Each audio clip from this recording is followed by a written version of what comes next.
오늘은 이 말씀을 가지고 이제 기도에 대한 그런 제목을 어떻게 잡았는 거니까 하나님이 찾으시는 중보 기도자 이래가 이 제목을 잡았습니다.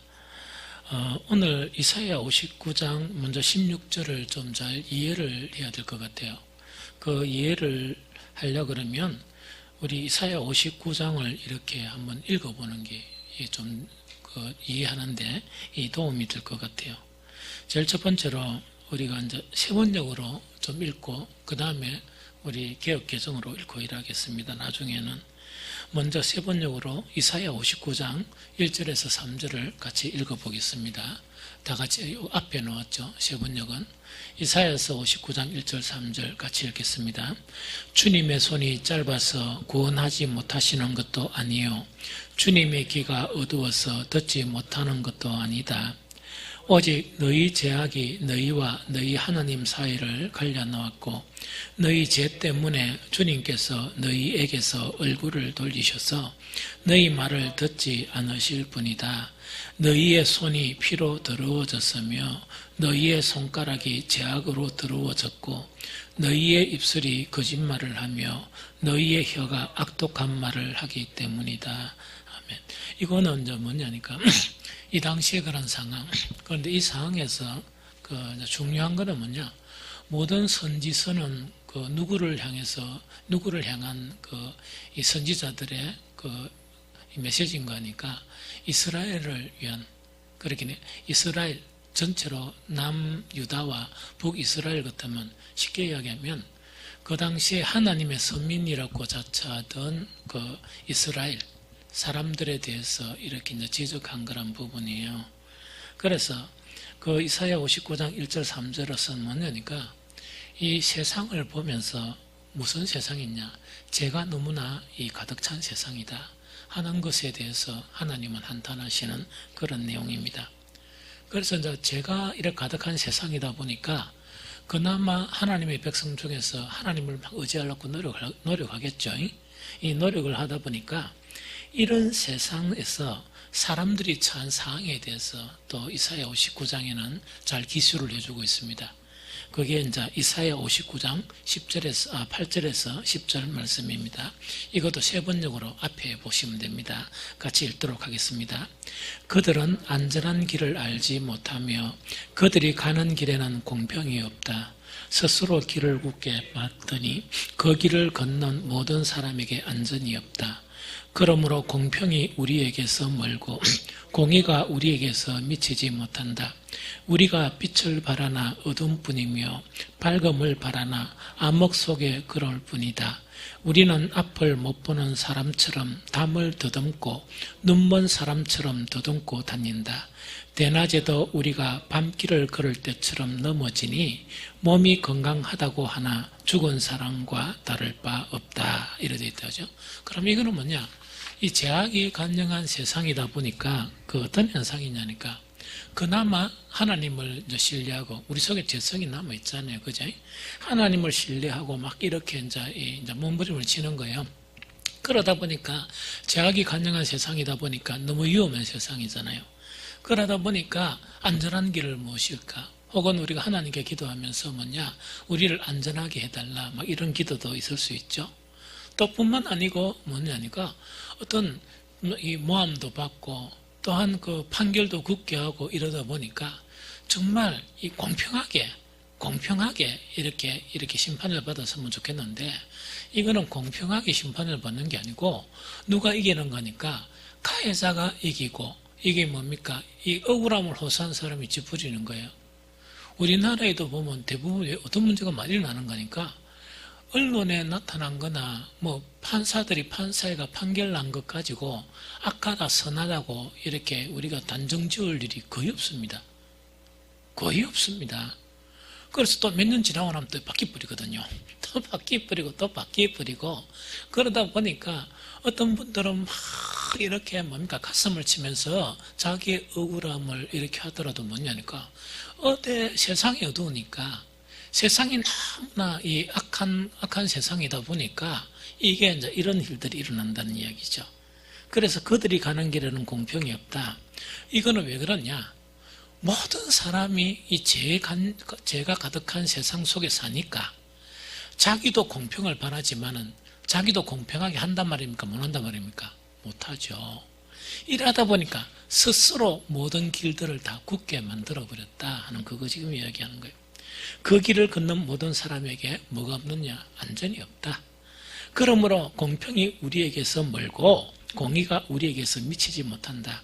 우리가 빛을 바라나 정말 그래도 하나님을 믿고 하는 사람들이 막 빛을 간절히 바라나 어둠뿐이며 밝음을 바라나 암흑 속을 걸을 뿐이라.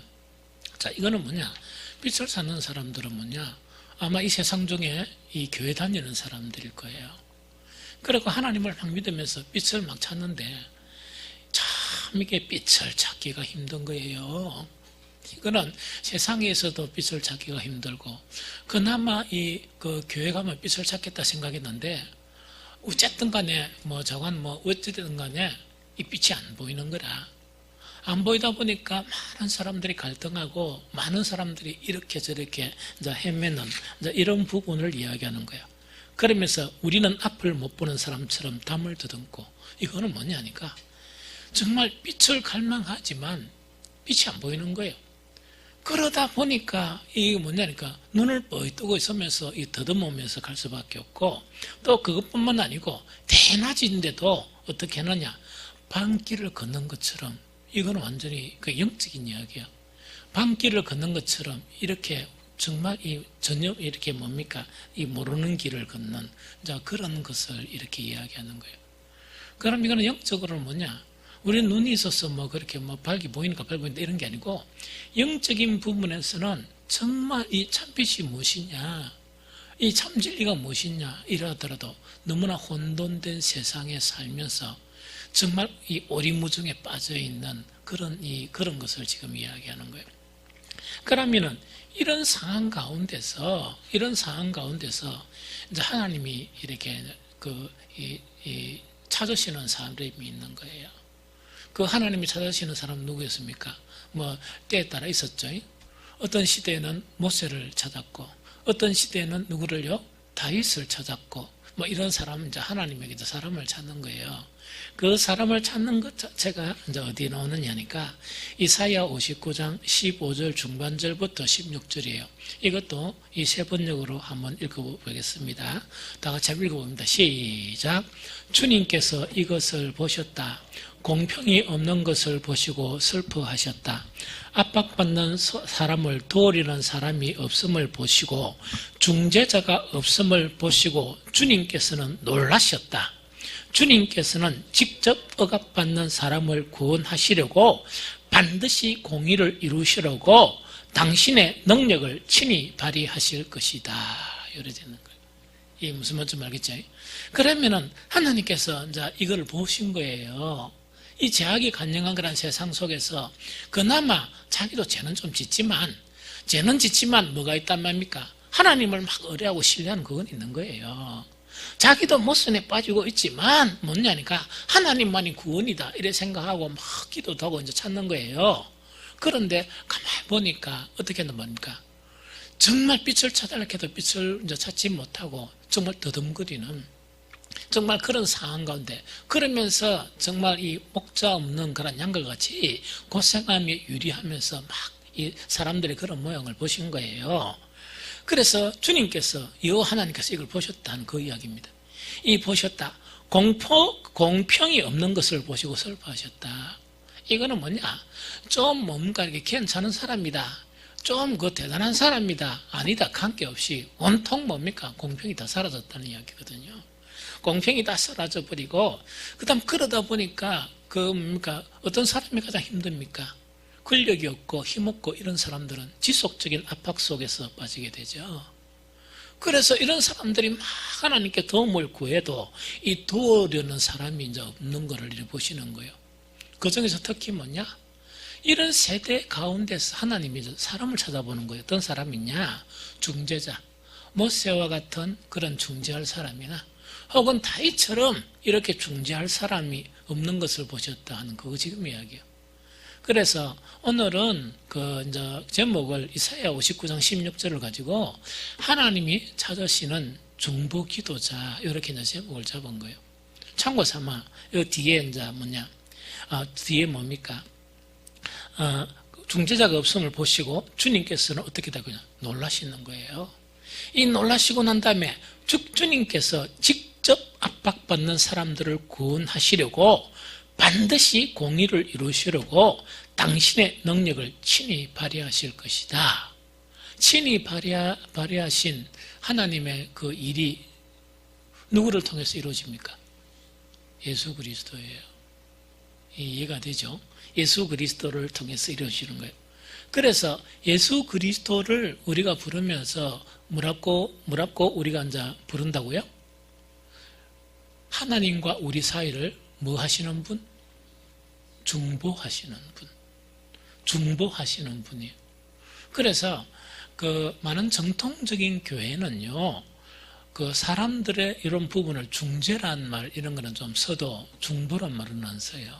왜 안 쓰는가 하니까 중보란 직체 자체는 누구라고요? 그리스도다.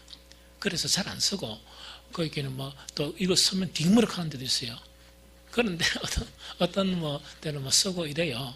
그 쓰고 뭐 이러는 경우도 있는 걸 내가 봤는데 어쨌든 간에 잘 안 써요. 왜 했냐니까 하나님과 우리 사이의 유일한 중보자는 누구시라고요? 예수 그리스도신데 예수 그리스도의 십자가를 통해서 뭘 했다? 하나님과 우리 사이가 무슨 관계인데? 원수관계인데 여기서 이제 알아야 되는 거는 사람 간의 원수관계가 아니고 100% 잘못이 누구라고요? 사람. 그렇죠? 하나님 잘못이 하나도 없었단 말입니다. 그러면서 그 예수 그리스도의 십자가를 통해서 이 뭡니까? 화목하게 하신 거예요. 화목하게 이걸 갖다 중보라고 이야기해요. 이해가 되죠? 그래서 그 성경 그 이사야에서 읽은 59장 16절에 보시면 하나님은 각 시대를 통해서 누구를 찾으신다고? 정말 이 중재하시는 하나님과 우리 사이를 중재하시는 그걸 이제 찾으신다는 그걸 지금 이야기하는 거예요. 하나님은 끊임없이요 어떤 사람을 찾으시는가 하니까 이 하나님과 이 사람 사이에서 사람을 돕는 사람이 있죠. 뭔가 사람을 막 돕는 사람들을 이렇게 찾으시는 거예요. 끊임없이 이 사람들을 찾으시는 거예요. 좀 이해가 되죠? 그래서 이렇게 사람을 돕는 사람 자체에 대해서 성경은 어떻게 이야기하느냐? 다니엘서 12장 3절 이거는 개역 개정으로 읽으면 됩니다. 다니엘서 12장 3절 우리 함께 읽겠습니다. 시작. 지혜 있는 자는 궁창의 빛과 같이 빛날 것이요 많은 사람을 옳은 대로 돌아오게 한 자는 별과 같이 영원토록 빛나니라. 어제 우리가 뭐냐니까 이 숭고한 그런 이 기도 여러 가지 우리가 요새 나누고 있죠. 이 기도에서 정말 이런 그런 여러 가지 기도들을 나누는데 특히 이게 뭡니까? 이 사람을 옳은 대로 돌아오는 거 있죠. 옳은 대로 돌아오게 하는 이거는 어떤 그 사람이냐 하니까 뭡니까? 이거는 이 별과 같이 영원토록 빛나는 아주 이거는 뭡니까? 정말 명예롭고 가치 있는 그런 일로 하나님은 보시는 거예요. 좀 이해가 하셨죠? 그런데 여러 가지 사람을 돕는 일들이 여러 가지 형태의 일로 많아요. 목사는 말씀을 통해서 막 돕기도 하고 권면을 통해서 돕기도 하고 여러분들은 전도를 통해서 돕기도 하고 또 막 이렇게 신방하는 길을 돕기도 하고 여러 가지 그런 일들을 도와요. 그런데 그렇게 모든 돕는 일은 이거는 그 드러난 일입니까? 안 드러난 일입니까? 다 드러난 일이에요. 그래서 드러난 일이다 보니까 사람들에게 칭찬도 받기도 하고 또 사람들에게 인정도 받기도 하고 막 이래요. 그런데 여기서 가장 중요한 것은 누군가니까 이렇게 사람을 옳은 길로 이끄는 그런 길로 돕는데 전혀 다른 사람이 모르는 역할을 하는 게 있어요. 그게 뭐냐? 뭐 하는 거요? 기도로서 돕는 거예요. 이거는 뭐냐? 우리 사람이 자기 기도하기도 요새 얼마나 잘 안 합니까? 자기 기도도 잘 안 하거든요. 이 세대가 그런 세대거든요. 기도는 항상 해야 되는 일이다 이야기했죠. 이번부터는 기도는요, 무시로 항상 해야 됩니다. 이게 무슨 말겠죠? 항상 해야 되는 그런 부분인데, 자기 기도도 잘 안 되는데, 어떻게 이제 기도하느냐? 다른 사람들을 이렇게 보면서 옳은 길로 돌아가게 하기 위해서 아무도 모르고, 하나님밖에 모르는 이제 그런 기도를 이렇게 쌓아가는 사람이 있어요. 그런데 우리가 다른 아무 역할이 있죠. 어떤 역할입니까? 신방이나 겉면이나 이런 다른 아무 역할은 중보란 말은 안 붙여요. 그런데요, 중보란 말을 붙이지 말라고 막 머쓱하던 사람도 다른 사람들을 옳은 길로 돌아오게 하는 이 기도 있죠. 이 기도는 뭐냐? 머쓱하는 사람들이 먼저 뭡니까? 중보 기도 이렇게 하면서 그러면서 주의를 줘요. 어떻게 주의 줍니까? 중보 이 말을 아무 때나 붙이지 말고 다른 사람을 옳은 길로 돌아오게 하는 요거 할 때만 뭐를 붙이라? 중보 기도를 붙이라 이야기입니다. 그럼 이 기도 자체는 뭐냐? 별과 같이 빛나는 그런 일.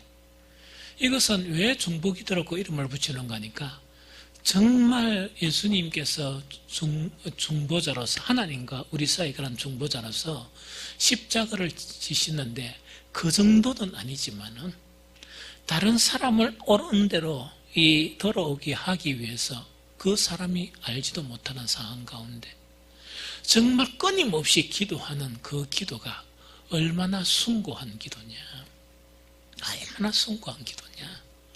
또 이것은 얼마나 이 말로 다 붙일 수 없는 그런 기도이기 때문에 이 중보기도 이렇게 이제 붙이는 거예요. 좀 이해가 되죠? 그래서 아마 우리가 기도 중에서 최고 숭고한 그런 기도가 있다면 그 기도들이 몇 개가 있다면 그 기도 중에 다른 사람들을 옳은 길로 돌아오게 하는 그 기도 있죠. 중보 기도는 반드시 거기 들어가 있을 것이다. 반드시 들어가 있어요. 그만큼 고귀해요. 그만큼 고귀한 기도가 바로 다른 사람들을 옳은 데 돌아오게 하기 위해서 침묵하면서 말없이 자기의 시간과 자기의 그런 거를 다 이렇게 다 포기하고 기도의 자리로 나와서 기도하는 그 기도가 중보 기도예요. 그래서 하나님의 눈은 온 땅을 이래 두루감찰 하시죠. 어디 못 보시는 데가 없어요. 다 보고 계세요. 그래서 중보 기도 이 자체는 뭐냐? 정말 하나님의 눈길이 머무는 곳이 어떤 기도냐? 중보 기도예요. 지금 무슨 말겠죠? 그럼 중보 기도 좀 해봤습니까? 이거 우리끼리인데 자랑하는 게 아니고 작년 중보 기도 해봤죠? 그럼 많이 해봤네. 그러면 그 업무를 하는 게 아니고 하나님의 눈길이 딱 머문다 했죠? 머무는 거 느꼈습니까?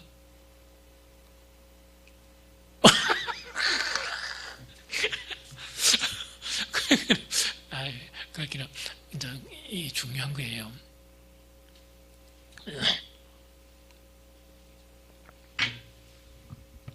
백건사님 들립니까? 다행이네요.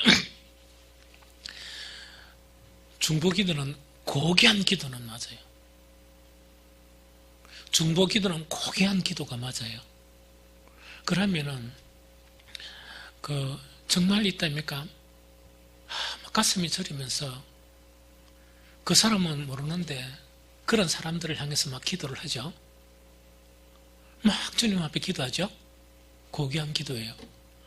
반드시 하나님의 눈길을 느끼게 돼요. 되게 무감각한 사람은 말고 우리 김명숙 권사님처럼 좀 무감각하면은 김명숙 권사님 느껴봤어요? 느껴봤다고? 눈길을 느껴봤다고요? 느껴봤습니까? 아니 우리끼리 부끄러울 게 뭐 있어? 느껴봤어요? 더듬거리지 말고 눈길을 느껴봤냐니까. 지금 중요한 대답이라 느껴봤어요? 느껴봤다고? 우리 저기 식사 한번 합시다. 이건 축하할 일이라. 박수까지 치네. 아따, 이 정말 대단한 거거든요. 물론 장로님도 느껴봤겠지. 다 느끼거든요. 그런데 이게 너무 중요해요. 그럼 오늘은 보자. 중보기도는 이 자체는요, 정말 이거는 뭐냐, 대단한 기도예요.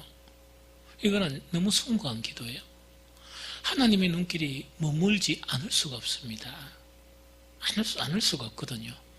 그러면 이제 지금부터 이제 오늘은 딱 두 가지만 하고 이렇게 이제 기도 말할 거거든요. 중보 기도 자체는요, 큰 원칙이 두 가지가 있어요. 큰 원칙이 두 가지가 있는데, 이 원칙을 가지고 중보 기도에 임하면요, 하나님의 눈길을 느껴요. 그러니까 남을 위해서 외롭게 시간을 내서 아무도 안 보는데 또 아무도 안 알아주는데 기도하잖아요. 정말 안 외롭고 그 시간 자체가 외로움이나 고독이나 이런 건 전혀 못 느껴요. 이게 무슨 말겠죠? 그러면서 하나님의 그런 이 눈길을, 또 하나님의 이 그런 부분을, 임재를 이렇게 느끼게 돼요. 그 사람마다 다르게 나타나지만 이 무슨 말인지 알겠죠? 그러면은 중보 기도에서 가장 중요한 것은 뭐냐? 중보 기도의 힘의 원천. 그 다음에 두 번째, 하나님이 탁 눈길이 머무르는 중보 기도 있죠? 이 중보 기도는 사랑이에요. 아주 중요해요. 사랑이에요. 그 쉽게 이야기하면, 사랑이 아니면은 원래 중보 기도를 잘 못해요. 단지 이건 기도 가능해요. 우리가 합심 기도하면서 목사가 딱 불러주는 거 있죠? 그 기도 안 하는 사람 누구 있어요? 그건 다 이제. 그런데 문제가 뭐냐? 똑같이 뭐 20, 30명이 같이 막 이렇게 기도를 하더라도 정말 사랑이 담겨 있는 기도하고 사랑이 없는 기도하고 하나님이 느끼시는 건 달라요. 향이 달라요, 향이. 그래서 하나님이 받으시는 향이 있고 하나님이 좀 이렇게 별로 안 좋아하시는 그런 향이 있어요. 이해가 좀 됩니까? 기도를 향으로 이야기하면 그거예요. 신앙의 순수함이나 신앙의 본질적인 말할 때는 무엇을 기준으로 삼느냐? 사랑을 기준으로 삼아요. 예배나 봉사나 모든 신앙의 영역에서 뭐가 빠지면, 사랑이 빠지면 깽가리예요. 기도 소리가 아름답지 않고 뭐라고요? 깽가리 나는 소리, 잡음처럼 들리는 거예요. 하나님이 영적으로 들으실 때. 향이라 그러면 사랑이 담겨져 있는 기도나 모든 행위는 정말 하나님이 이제 기쁨이 돼요. 사랑이 빠져 있는 것은 뭐가 됩니까? 외식이 돼요. 유대인들은 그래 기도를 많이 했지만 뭐가 빠졌다고요? 사랑이 빠진 거예요. 그 사랑이 빠지다 보니까 기도를 엄청 많이 한 거예요. 많이 하고 화려하게 하고 또 뭡니까? 정말 거룩한 모습으로 이렇게 하고 했지만 주님이 보시기에는 너무 싫었던 거예요. 왜? 그 속에 있어야 될 사랑이 없었기 때문에 그렇다 하는 그거를 이야기합니다. 그러면 이제 예를 들어보면 이런 이야기다, 그죠? 자, 보세요. 우리가 이제 다른 사람들이 있어요. 합심 기도할 때, 목사가 합심 기도할 때 기도 제목을 딱 가지고 이야기할 때는 기도합니다. 그런데 어떤 큰 교회들 가면 합심 기도할 때도 누구 기도합니까? 지 기도해요. 막 자기 기도했다. 처음에 자기 기도 하다가 그게 안 끝나니까 있다, 그죠? 목사가 우리 같이 기도합시다 이러는데 뭡니까? 그게 너무 아직 안 끝나가지고 막 하다 보니까 목사님이 그만 또 찬송 부르겠습니다. 딴 기도하면 안 하고 넘어가 버려요. 이해가 됩니까? 그러면은 우리가 다른 어떤 사람을 위해서 기도하는데 딱 지시한 그런 기도가 아니고 개인적으로 시간을 딱 내서 기도를 하는 거예요. 그 사람에 대한 사랑이 없으면 기도가 되겠습니까? 안 되겠죠. 대부분 잊어버려요. 그러면은요, 사랑이 없이도 어떤 기도를 할 수 있느냐? 의식적 기도를 할 수 있어요. 향기가 안 나요. 향기가 없어요. 의식적인 기도는 되지만 어떤 기도가 안 됩니까? 내 속 자체가 막 속앓이를 하면서 그 기도가 안 되는 거예요. 구구절절히 사랑이 되면 왜 됩니까? 정말 막 내 속을 태우면서 그건 이제 뭔가 있길래 자기 문제가 아니에요. 또 특히 자기 자식 문제도 아니에요. 그런데 뭐냐? 그 사랑이 형성이 되면 가슴이 막 저리면서 이렇게 기도가 되는 거예요.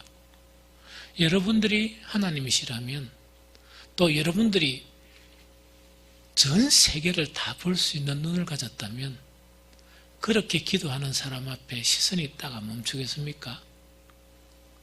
그거예요. 그래서 중보 기도의 원칙에는 뭐냐니까 사랑이에요. 사랑이 없이 하는 것은 어떤 부분인가 하니까 외식으로 빠지기 쉬워요. 기도는 좋은 것인데 기도는 참 좋은 것인데 잘못돼 버리면 이거는 안 한만도 못하는 유대인처럼 그래 돼 버리는 거예요. 이해가 되죠? 그럼 두 번째 한번 봅시다. 전도를 위해서 만약에 어떤 기도를 하고 이래 하죠? 기도를 딱 하는데 만약에 두 가지에 대한 사랑이 없다면 간절한 기도가 안 돼요. 그러면 뭐냐? 주님에 대한 사랑. 이 예수님에 대한 그런 사랑이 절실하지 않으면 이 전도는 뭡니까? 예수님의 마지막 부탁이죠? 부탁이기 때문에 사랑이 없으면 부탁을 잊어버려요. 왜? 내 문제가 너무 많아가. 내 문제가 많은 거야. 그러다 보니까 주님의 문제는 좀 아직 신경이 안 써요. 그런데 주님을 너무 사랑하면 내 문제보다 누구 문제가 더 생각납니까?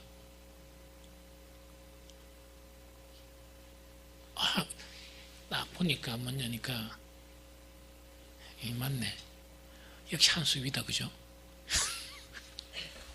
그러니까 주님의 문제가 뭔지 생각나요.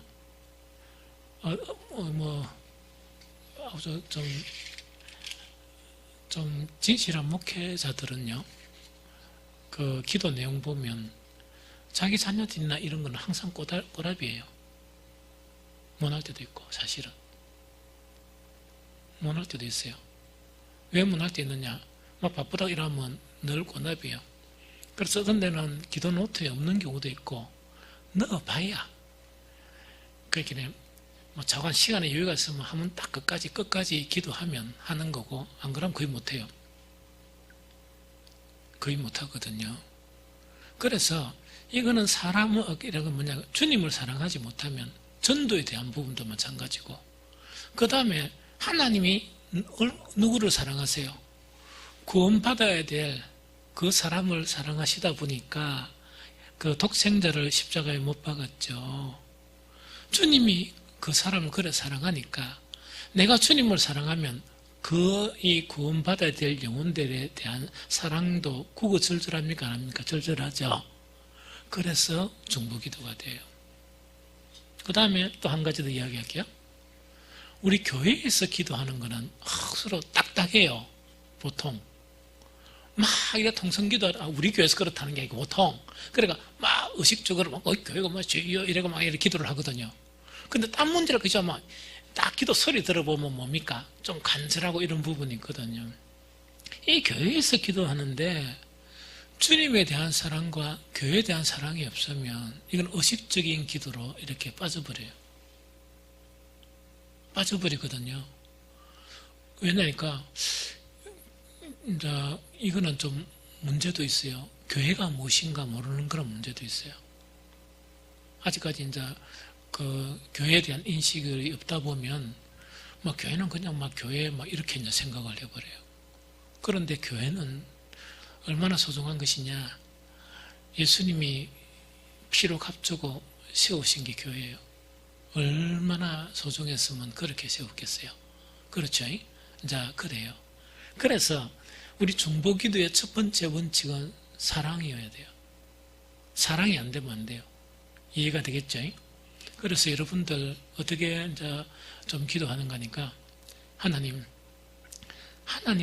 정말 중재자를 끊임없이 찾으시는데 온 땅을 두루감춰라서 중재자를 끊임없이 찾으시는데 내가 기도로서 중재자가 되게 달라고 여러분들 기도하십시오. 그러면 제일 첫 번째로 뭘 구해야 되는가? 내가 중보 기도하는 것에 대한 사랑이 형성되게 달라고. 그래야 기도가 돼요. 그래야 기도가 돼요. 이건 누가 시키가 의무적으로 하고 하는 그런 게 아니고 사랑이 돼야 기도가 돼요. 좀 이해가 되겠죠? 그래서 이런 기도가 됐으면 좋겠다 하는 생각이 듭니다.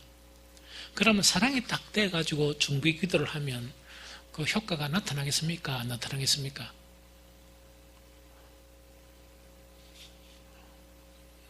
별 안 나타나요. 별 안 나타나는 거니까 우리가 자식들을 위해서 기도하죠. 사랑이 있겠습니까? 없겠습니까? 자식 안 사랑하는 사람도 있습니까? 사랑이 있죠. 그런데 뭔가 이렇게 응답이 잘 이렇게 빈떡 안 맞는 경우가 있어요. 그래서 사랑은 사랑해야 되는데 두 번째 원칙이 있어요. 이게 아주 중요해요. 첫 번째 중보 기도자는 사랑해야 됩니다. 사랑해야 되고 두 번째 중보 기도에서 가장 중요한 원칙은 뭐냐? 지금까지 다 배운 거예요. 하나는 성령으로 기도해야 되고 하나는 하나님의 뜻대로 기도해야 돼요. 자, 다시 이야기할게요. 한 가지 원칙은 정말 이 중보 기도를 할 때 뭐라고요? 내 뜻은 아닙니다. 성령으로 기도해야 되고 또 하나는 하나님의 뜻으로 기도해야 돼요. 이게 무슨 말인지 상세하게 설명할게요. 설명합니다. 제일 먼저 이제 가정을 해봅니다. 두 가지만 딱 가정할게요. 한 가지는 뭐냐? 우리가 교회를 위해서 중보 기도하죠? 중보 기도하죠? 어쩌다가 이제 교회를 사랑하는 사랑의 마음이 생긴 거예요. 막 열정이 생기가 막 교회가 막 너무 이제 막 이렇게 이제 되는 거예요. 어떤 길을 가도 교회 생각, 집에 가도 막 이래 되는 거예요. 성공한 거예요. 요거는요, 온전한 중보 기도자가 안 돼요. 두 번째 내가 얘기한 건 뭐냐? 사랑해야 되지만은 반드시 성령 안에서 기도가 돼야 되고 두 번째 어떤 기도가 돼야 된다? 주님의 뜻대로 구하는 기도가 돼야 돼요. 아주 중요해요. 이거는 왜 그러냐? 자, 교회를 하나님 세워가게 해주시고 교회를 부흥하고 해주시고 이러면 자기가 이제 기도하면서 자기가 가지고 있는 개념의 교회, 부흥의 개념이 된 교회에 대한 것을 기도하겠습니까? 안 하겠습니까? 뜨거운 사랑을 가지고. 맞죠? 그러면 그렇게 되면 그 교회가 교회다운 교회가 될까요? 안 그러면은 무너질 이 헤롯 성전이 되기 쉽습니까? 여러분들 표정 보니까 자신만만하네요. 자, 보세요. 내가 원하는 교회 있죠. 내가 원하는, 너무 사랑하니까 내가 원하는 교회를 만들겠죠. 우리 각자는요, 다 교회상이 다 달라요. 그러면 교회상이 다른 그것을 가지고 너무나 뜨겁게 사랑함으로써 기도를 했죠.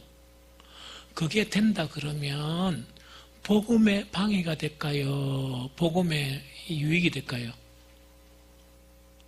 자신만만하네. 맞습니다. 여러분들 생각이 맞아요. 그런데 이거는 뭐냐니까 여러분들요, 정말 왜 성령 안에서 기도해야 되고 또한 뭡니까? 이 주님의 뜻대로 구하는 기도가 되어야 되는 거니까 첫 번째 전제가 이 전제예요. 그 하나님의 뜻대로 구한다는 거는 하나님의 뜻이 담긴 교회, 성경적인 교회는 어디 나타나 있습니까? 성경에 나타나 있어요. 자, 그런데 여기 어떻게 나타나 있느냐? 구약의 한 부분, 신약의 한 부분, 또 여기 한 부분 이렇게 흩어놨어요. 하나님께서. 그런데 처음에는 그 이유를 제가 몰랐거든요. 주님, 왜 이렇게 복잡합니까? 목사는 자존심이 없습니까? 옛날에 이걸 갖다 막 이래 철저하게 성경하고 나니까 다른 군데 보니까 구석에 뭐가 발견된 거예요. 보물이. 주님, 완전히 틀렸다는 건 아니지만 그때 발견하게 해주시고 이랬으면은 훨씬 좋았을 거 아닙니까? 이런 거 있죠? 그렇게 되겠죠? 그러면서 한 번씩은 뭐냐니까, 왜 이래 성경이 어렵고 복잡하게 구석구석에 이렇게 해놨습니까? 이래 생각했는데, 저는 깨달은 게 이거예요. 하나님의 말씀은 특히 목사 같은 경우는 늘 말씀을 쥐고 있어야 된다. 그래야 양들을 먹인다. 그래야 양들을 먹인다. 늘 하나님의 말씀을 가까이 하고 있어야 된다. 가까이 하면 할수록 뭐냐니까 하나씩 하나씩 발견하게 해주시는 거예요. 그것도 하나님의 섭리에 따라서, 그 다음에 뭔가니까 성도들의 그런 상태에 따라서 이런 거 있죠. 이거는 뭐냐, 박사학위 다시 한번 닦다가 나는 완전히 이걸 갖다가 간통했습니다 하는 이걸 내세우는 게 아니고, 사람이 그래, 하나님의 말씀의 수준은 이 천차만별의 수준이 있겠죠. 목자들한테는 뭐냐, 그 양들의 수준 상태에서 막 끊임없이 말씀을 붙들고 하니까 하나님은 여러 가지를 고려하는 거예요. 하나님은 그 목사에 대해서 전문성을 나타내는 그게 목적이 아니고 무엇이 목적입니까? 목사를 통해서 사람들을 일깨우고 사람들에게 그때 필요한 양식을 주고 또 사람들에게 진일보하게 하는 그것을 원하시는 거예요. 그러다 보니까 이렇게 흩어나셨구나. 옛날에는 눈이 있어서 막 읽었어도 그냥 지나가는데 한순간에 보니까 새롭게 말씀이 다가오구나 하는 그거인 것 같아요. 이 무슨 말인지 좀 알겠죠? 그래서 어쨌든 간에 그 교회에 대한 부분 자체가 성경에는 뭐냐니까 완벽한 설계도가 구약의 성막이 있죠. 성막의 설교대를 준 것처럼 성막의 설교들은 눈에 보이는 건물이죠. 맞죠? 성전도 마찬가지고.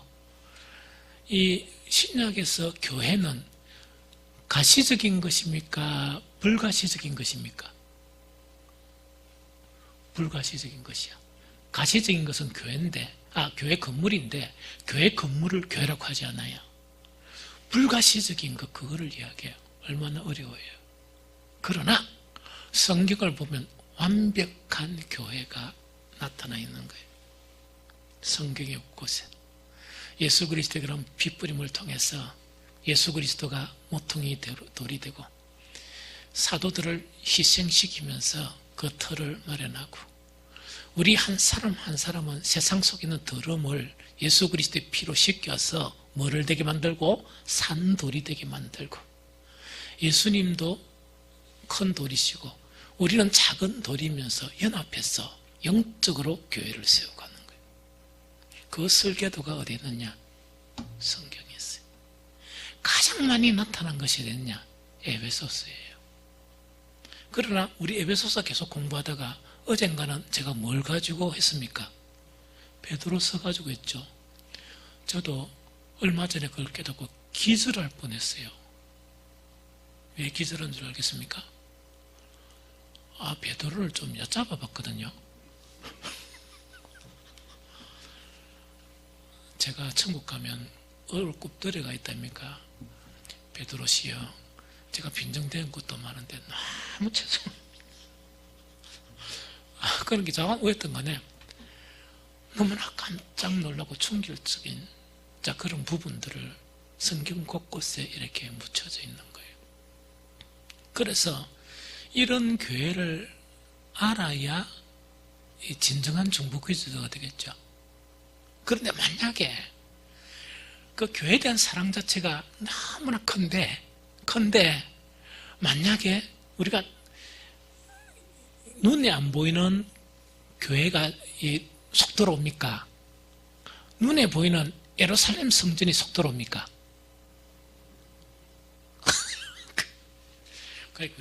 우리 장로님들이나 안수집사님 기도 엄청 해야 돼요. 들어오니까 뭐를 짓고 싶습니까? 짓고 싶습니까? 그렇게 자꾸 뭔가를 하고 싶은 거야. 그러면은 예수님이 버린 카드를 갖다가 쓰레기통에 딱 버려붙는데 그걸 갖다 쓰레기통 뒤집으면서 찾으려고 주여 찾게 주옵소서 이런 거 있죠.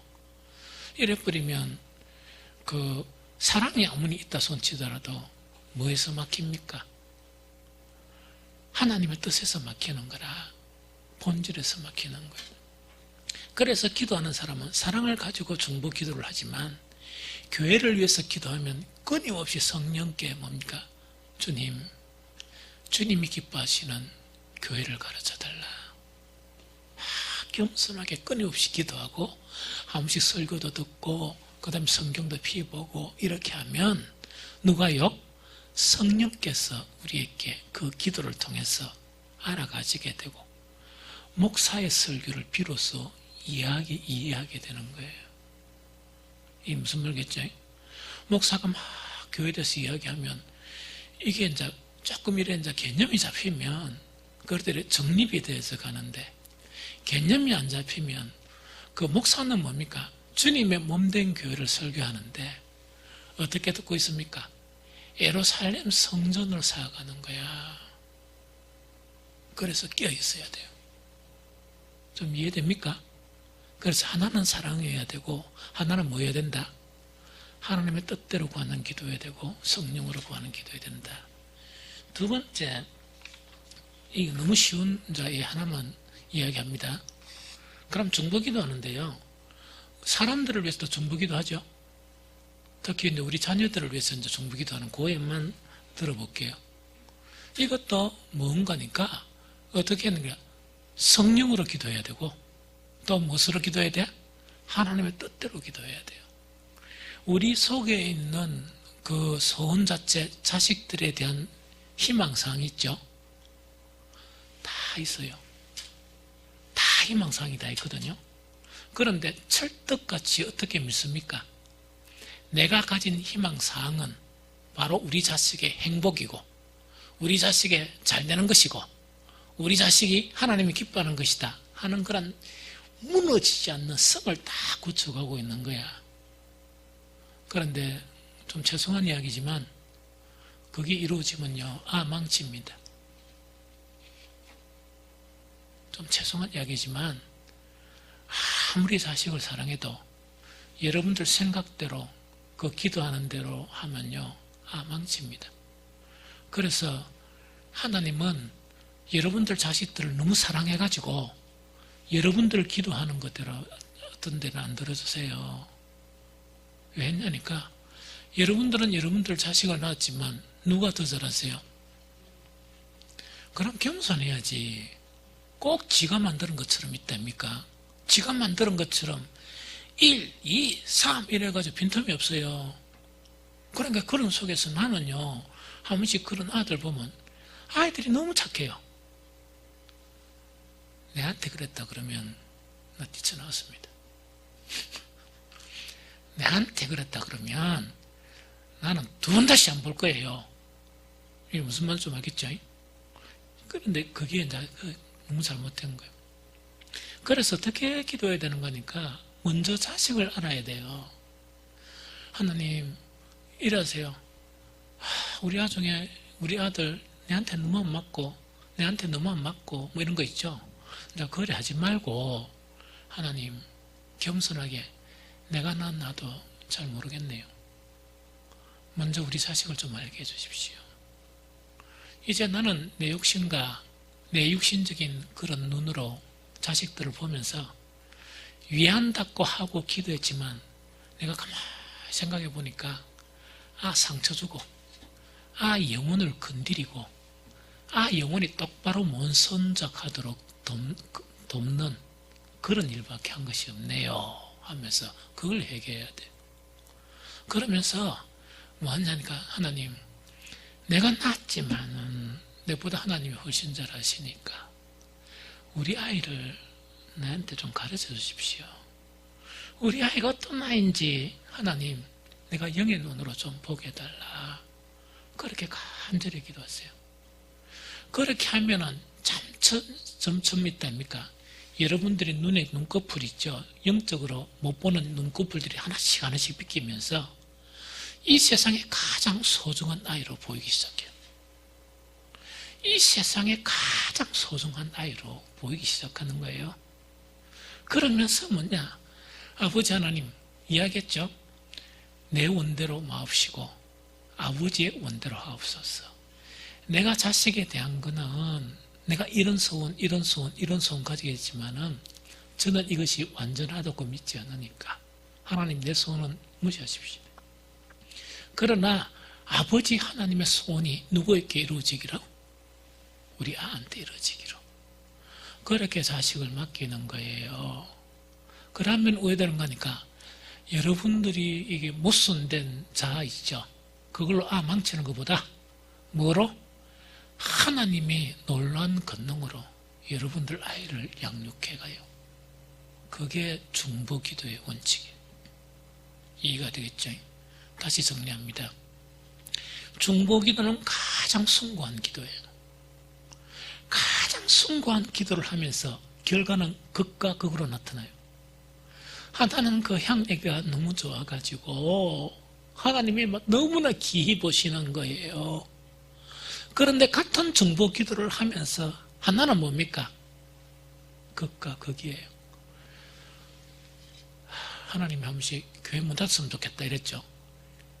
자아가 이제 자아라 했으면 하는데 기도로 막 아이고 저거 좀 안 했으면 좋겠다 막 이럴 수도 있어요. 이럴 수도 있어요. 그래서 중보기도에서 가장 중요한 것은 하나는 사랑해야 돼요. 그래서 이제는 중보기도를 하면서 특히 개인으로 하면서 먼저 사랑하는 것에 먼저 도움을 구하세요. 하나님, 내가 직분자이기 때문에 음으로서 기도를 할 거다 하니까 내 안에서는 사랑이 별로 없네요. 사랑하게 해주십시오. 교회를 사랑하게 해주시고 주님을 사랑하게 해주시고 그 영혼들을 사랑하게 해달라 기도하고, 두 번째, 그 사랑의 마음이 형성되어져 가면서 어떻게 기도해야 된다? 내 소원은 있지만 주님 무시해도 좋습니다. 그런데 내가 교회를 위해서 혹은 우리 자녀를 위해서 이런 특정한 이분들을 위해서 어떤 일을 위해서 주님의 뜻이 나타났으면 너무 좋겠습니다 하는 그 기도가 향기로운 기도예요. 그러면서 아까 이야기했죠. 무조건 하나님께 맡기는 게 아니고 우리 자녀들에 대해서 아버지 하나님, 우리 자녀들을 내가 보는 눈이 없으니까 눈꺼풀이 좀 이렇게 가려지는 더러운 거 있죠.